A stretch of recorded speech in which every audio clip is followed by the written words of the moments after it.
जय श्री राम। स्वागत है आपका रामचरितमानस की वीडियो सीरीज़ में। इस अंक में आप सुनेंगे श्री राम लक्ष्मण और परशुराम संवाद।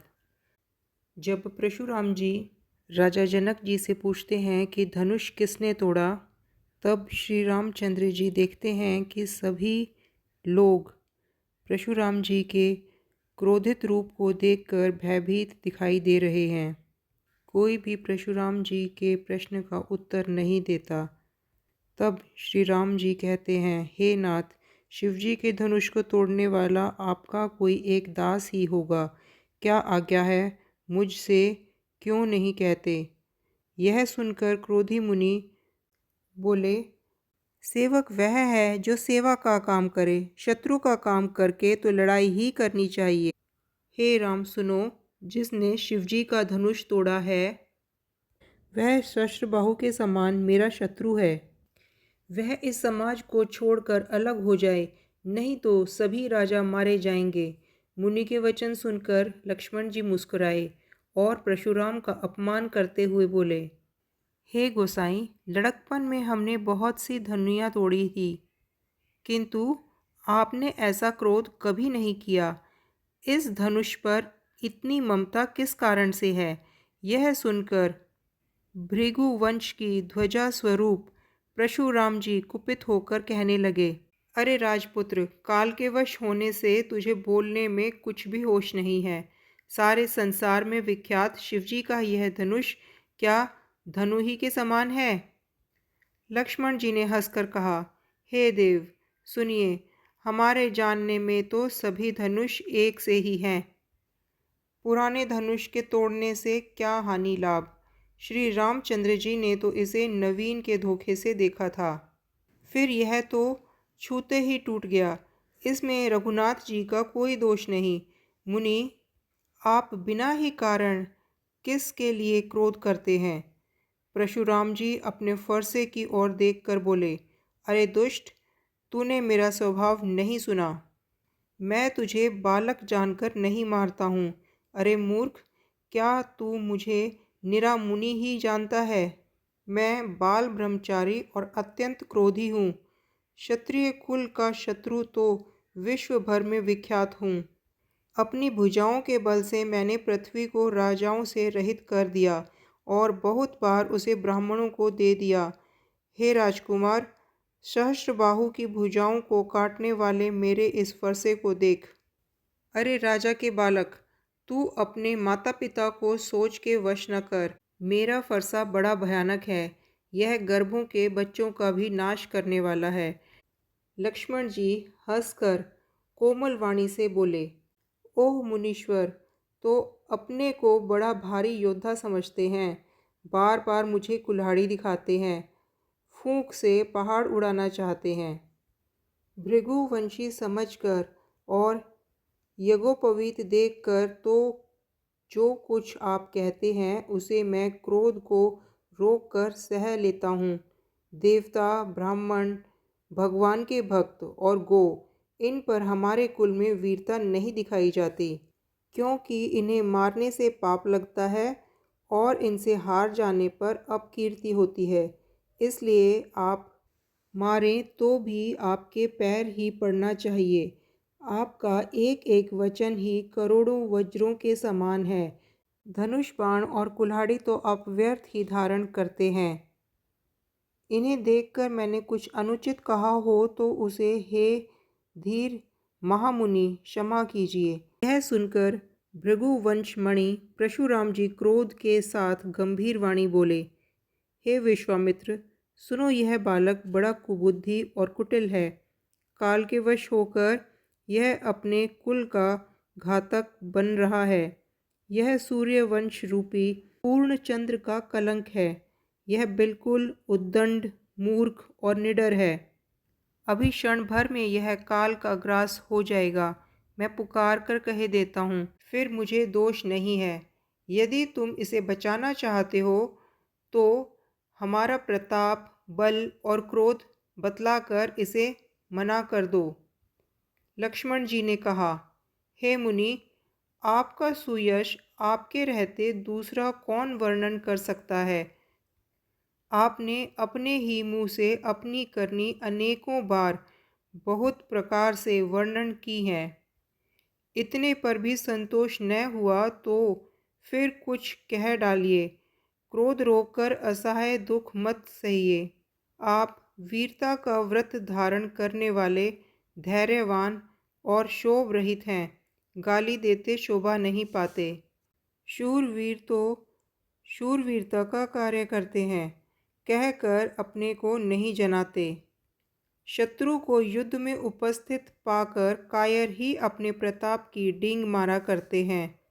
आप तो मानो काल को हाँक लगाकर बार बार उसे मेरे लिए बुलाते हैं। लक्ष्मण जी के कठोर वचन सुनते ही परशुराम जी ने अपने भयानक फरसे को सुधार कर हाथ में ले लिया और बोले, अब लोग मुझे दोष न दें। यह कड़वा बोलने वाला बालक मारे जाने के ही योग्य है।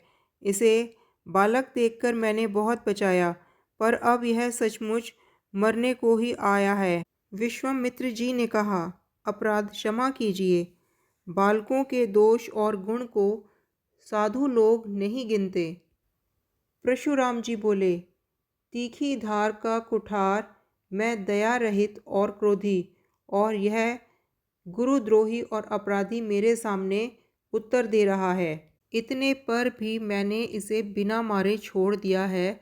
सो हे विश्वामित्र, केवल तुम्हारे प्रेम से, नहीं तो इसे इस कठोर कुठार से काट कर थोड़े ही परिश्रम से गुरु से पूर्ण हो जाता। विश्वामित्र जी ने हृदय में हंसकर कहा, मुनि को हरा ही हरा सूझ रहा है। अर्थात सर्वत्र विजयी होने के कारण ये श्री राम लक्ष्मण को भी साधारण क्षत्रिय ही समझ रहे हैं। लक्ष्मण जी ने कहा, हे मुनि, आपके शील को कौन नहीं जानता, वह संसार भर में प्रसिद्ध है। आप माता पिता से तो अच्छी तरह उऋण हो ही गए, अब गुरु का ऋण रहा, वह मानो हमारे ही मत्थे कढ़ा था। बहुत दिन बीत गए, इसे ब्याज भी बहुत बढ़ गया होगा।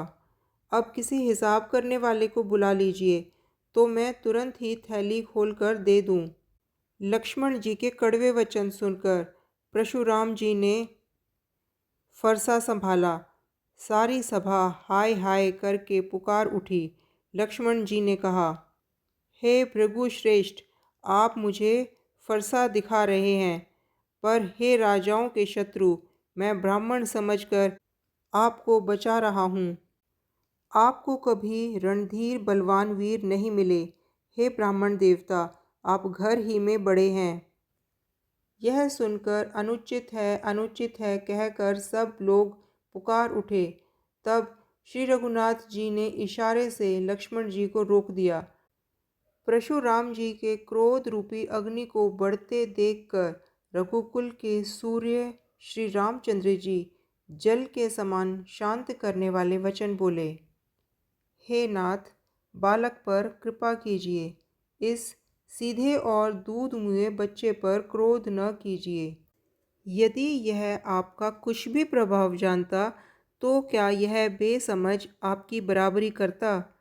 बालक यदि कुछ चपलता भी करते हैं तो गुरु, पिता और माता मन में आनंद से भर जाते हैं। अतः इसे छोटा बच्चा और सेवक जानकर कृपा कीजिए। आप तो समदर्शी, सुशील और धीर ज्ञानी मुनि हैं। श्री रामचंद्र जी के वचन सुनकर वे कुछ ठंडे पड़े। इतने में लक्ष्मण जी कुछ कहकर फिर मुस्कुरा दिए। उनको हंसते देखकर परशुराम के नख से शिखा तक सारे शरीर में क्रोध छा गया। उन्होंने कहा, हे राम, तेरा भाई बड़ा पापी है। यह शरीर से गोरा पर हृदय का बड़ा काला है। यह विषमुख है, दूध मुँहा नहीं, स्वभाव से ही टेढ़ा है, तेरा अनुसरण नहीं करता, तेरे जैसा शीलवान नहीं है। यह नीच मुझे काल के समान नहीं देखता। लक्ष्मण जी ने हंसकर कहा, हे मुनि, सुनिए, क्रोध पाप का मूल है, जिसके वश में होकर मनुष्य अनुचित कर्म कर बैठते हैं और सबका अहित करते हैं। हे मुनिराज, मैं आपका दास हूँ। अब क्रोध त्याग कर दया कीजिए। टूटा हुआ धनुष क्रोध करने से जुड़ नहीं जाएगा। खड़े खड़े पैर दुखने लगे होंगे, बैठ जाइए। यदि धनुष अत्यंत ही प्रिय हो तो कोई उपाय किया जाए और किसी बड़े गुणी कारीगर को बुलवा कर जुड़वा दिया जाए। लक्ष्मण जी के बोलने से जनक जी डर जाते हैं और कहते हैं, बस चुप रहिए, अनुचित बोलना अच्छा नहीं। जनकपुर के स्त्री पुरुष थर थर काँप रहे हैं और मन ही मन कह रहे हैं कि छोटा कुमार बड़ा ही खोटा है। लक्ष्मण जी की निर्भय वाणी सुन सुनकर परशुराम जी का शरीर क्रोध से जला जा रहा है और उनके बल की हानि हो रही है। तब श्री रामचंद्र जी पर एहसान जताकर परशुराम जी बोले, तेरा छोटा भाई समझकर मैं इसे बचा रहा हूँ। यह मन का मैला और शरीर का कैसा सुंदर है, जैसे विष के रस से भरा हुआ सोने का घड़ा। यह सुनकर लक्ष्मण जी फिर हंसे। तब श्री रामचंद्र जी ने तिरछी नज़र से उनकी ओर देखा, जिससे लक्ष्मण जी सकुचाकर विपरीत बोलना छोड़कर गुरुजी के पास चले गए। श्री रामचंद्र जी दोनों हाथ जोड़कर अत्यंत विनय के साथ कोमल और शीतल वाणी बोले, हे नाथ सुनिए, आप तो स्वभाव से ही सुजान हैं। आप बालक के वचन को सुना अनसुना कर दीजिए। फिर लक्ष्मण ने तो आपका कुछ काम भी नहीं बिगाड़ा है। हे नाथ, आपका अपराधी तो मैं हूँ। अतः हे स्वामी, कृपा, क्रोध, वध और बंधन जो कुछ करना हो दास की तरह अर्थात दास समझकर मुझ पर कीजिए, जिस प्रकार से शीघ्र आपका क्रोध दूर हो। हे मुनिराज, बताइए मैं वही उपाय करूं। मुनि ने कहा, हे राम, क्रोध कैसे जाए? अब भी तेरा छोटा भाई टेढ़ा ही ताक रहा है। उसकी गर्दन पर मैंने फरसा न चलाया तो क्रोध करके किया ही क्या? मेरे जिस फरसे की करनी सुनकर सब डर जाते हैं, उसी फरसे के रहते मैं इस शत्रु राजपुत्र को जीवित देख रहा हूँ। हाथ चलता नहीं, क्रोध से छाती जली जा रही है। विधाता विपरीत हो गया, इससे मेरा स्वभाव बदल गया, नहीं तो भला मेरे हृदय में किसी समय भी कृपा कैसी। यह सुनकर लक्ष्मण जी ने सिर नवाया और मुस्कुराकर बोले, आपकी कृपा रूपी वायु भी आपकी मूर्ति के अनुकूल ही है। वचन बोलते हैं मानो फूल झड़ रहे हैं। हे मुनि, यदि कृपा करने से आपका शरीर जल जाता है तो क्रोध होने पर तो शरीर की रक्षा विधाता ही करेंगे। परशुराम जी ने कहा, हे जनक, देख यह मूर्ख बालक हठ करके यमपुरी में निवास करना चाहता है। इसको शीघ्र ही आँखों की ओट क्यों नहीं कराते? यह राजपुत्र देखने में ही छोटा है पर बड़ा खोटा है। लक्ष्मण जी ने हंसकर मन ही मन कहा, आँख मूंद लेने पर कहीं कोई नहीं है। तब परशुराम जी हृदय में अत्यंत क्रोध भर कर राम जी से बोले, अरे शठ, तू शिवजी का धनुष तोड़कर उल्टा हम ही को ज्ञान सिखाता है। परशुराम जी क्रोध भरे वचनों से श्री राम जी से कहते हैं, तेरा यह भाई तेरी ही सम्मति से कटु वचन बोलता है और तू छल से हाथ जोड़कर विनय करता है। या तो युद्ध में मेरा संतोष कर, नहीं तो राम कहलाना छोड़ दे। अरे शिवद्रोही, छल त्याग कर मुझसे युद्ध कर, नहीं तो भाई सहित तुझे मार डालूंगा। इस प्रकार परशुराम जी श्री राम जी को कह रहे हैं और फरसा हाथ में उठाए हुए हैं और श्री रामचंद्र जी सिर झुकाए मन ही मन मुस्कुरा रहे हैं। श्री रामचंद्र जी ने मन ही मन कहा, दोष तो लक्ष्मण का और क्रोध मुझ पर करते हैं, कहीं कहीं सीधेपन में भी बड़ा दोष होता है। फिर श्री राम जी ने कहा, हे मुनीश्वर, क्रोध छोड़िए, आपके हाथ में फरसा है और मेरा यह सिर आगे है। जिस प्रकार आपका क्रोध जाए, हे स्वामी वही कीजिए। मुझे अपना दास जानिए। स्वामी और सेवक में युद्ध कैसा। हे ब्राह्मण श्रेष्ठ, क्रोध का त्याग कीजिए। आपका वीरों का सा वेश देखकर ही बालक ने कुछ कह डाला। वास्तव में उसका भी कोई दोष नहीं है। आपको फरसा, बाण और धनुष धारण किए देखकर और वीर समझकर बालक को क्रोध आ गया। वह आपका नाम तो जानता था, पर उसने आपको पहचाना नहीं। अपने रघुवंश के स्वभाव के अनुसार उसने उत्तर दिया, यदि आप मुनि की तरह आते तो हे स्वामी, बालक आपके चरणों की धूलि सिर पर रखता। अनजाने की भूल को क्षमा कर दीजिए। ब्राह्मणों के हृदय में बहुत अधिक दया होनी चाहिए। हे नाथ, हमारी और आपकी बराबरी कैसी। कहिए ना, कहाँ चरण और कहाँ मस्तक, कहाँ मेरा राम मात्र छोटा सा नाम और कहाँ आपका प्रशु सहित बड़ा नाम। हे देव, हमारे तो एक ही गुण धनुष है और आपके परम पवित्र शम, दम, तप, शौच, क्षमा, सरलता, ज्ञान, विज्ञान और आस्तिकता, ये 9 गुण हैं। हम तो सब प्रकार से आपसे हारे हैं। हे विप्र, हमारे अपराधों को क्षमा कीजिए। श्री रामचंद्र जी ने परशुराम जी को बार बार मुनि और विप्र कहा। तब परशुराम जी बोले, तू भी अपने भाई के समान ही टेढ़ा है। तू मुझे निरा ब्राह्मण ही समझता है। मैं जैसा विप्र हूँ, तुझे सुनाता हूँ। धनुष को श्रुवा, बाण को आहुति और मेरे क्रोध को अत्यंत भयंकर अग्नि जान। चतुरंगिणी सेना सुंदर समिधा है। बड़े बड़े राजा उसमें आकर बलि के पशु हुए हैं, जिनको मैंने इसी फरसे से काटकर बलि दिया है। ऐसे करोड़ों जप युक्त रण युद्ध मैंने किए हैं। मेरा प्रभाव तुझे मालूम नहीं है, इसी से तू ब्राह्मण के धोखे मेरा निरादर करके बोल रहा है। धनुष तोड़ डाला, इससे तेरा घमंड बहुत बढ़ गया है। ऐसा अहंकार है मानो संसार को जीतकर खड़ा है। श्री रामचंद्र जी ने कहा, हे मुनि, विचार कर बोलिए।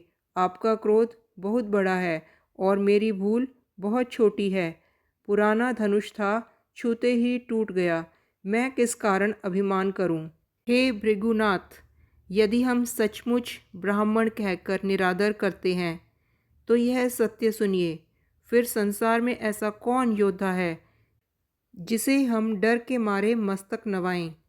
देवता, दैत्य, राजा या और बहुत से योद्धा, वे चाहे बल में हमारे बराबर हों, चाहे अधिक बलवान हों, यदि रण में हमें कोई भी ललकारे तो हम उससे सुखपूर्वक लड़ेंगे, चाहे काल ही क्यों न हो। क्षत्रिय का शरीर धरकर जो युद्ध में डर गया, उस नीच ने अपने कुल पर कलंक लगा दिया। मैं स्वभाव से ही कहता हूँ, कुल की प्रशंसा करके नहीं, कि रघुवंशी रण में काल से भी नहीं डरते। आपकी ऐसी महिमा है कि जो भय रहित होता है वह भी आपसे डरता है। श्री रघुनाथ जी के कोमल और रहस्यपूर्ण वचन सुनकर परशुराम जी की बुद्धि के पर्दे खुल गए। परशुराम जी ने कहा, हे राम, लक्ष्मीपति विष्णु का धनुष लीजिए और इसे खींचिए, जिससे मेरा संदेह मिट जाए। परशुराम जी धनुष देने लगे, तब वह आप ही चला गया। तब परशुराम जी के मन में बड़ा आश्चर्य हुआ। तब उन्होंने श्री राम जी का प्रभाव जाना, जिसके कारण उनका शरीर पुलकित और प्रफुल्लित हो गया। वे हाथ जोड़कर वचन बोले। प्रेम उनके हृदय में समाता न था। हे रघुकुल रूपी कमल वन के सूर्य, हे राक्षसों के कुल रूपी घने जंगल को जलाने वाली अग्नि, आपकी जय हो। हे देवता, ब्राह्मण और गो का हित करने वाले, आपकी जय हो। हे मद, मोह, क्रोध और भ्रम के हरने वाले, आपकी जय हो। हे विनय, शील, कृपा आदि गुणों के समुद्र और वचनों की रचना में अत्यंत चतुर, आपकी जय हो। हे सेवकों को सुख देने वाले, सब अंगों से सुंदर और शरीर में करोड़ों कामदेवों की छवि धारण करने वाले, आपकी जय हो। मैं एक मुख से आपकी प्रशंसा क्या करूं। महादेव जी के मन रूपी सरोवर के हंस, आपकी जय हो। मैंने अनजाने में आपको बहुत से अनुचित वचन कहे। हे क्षमा के मंदिर, दोनों भाई मुझे क्षमा कीजिए। हे रघुकुल के पताका स्वरूप श्री रामचंद्र जी, आपकी जय हो, जय हो, जय हो। ऐसा कहकर परशुराम जी तप के लिए वन को चले गए। यह देखकर दुष्ट राजा लोग भी बिना कारण के डर गए और वे कायर चुपके से जहाँ तहाँ भाग गए। देवताओं ने नगाड़े बजाए, वे प्रभु के ऊपर फूल बरसाने लगे। जनकपुर के स्त्री पुरुष हर्षित हो गए। जय श्री राम।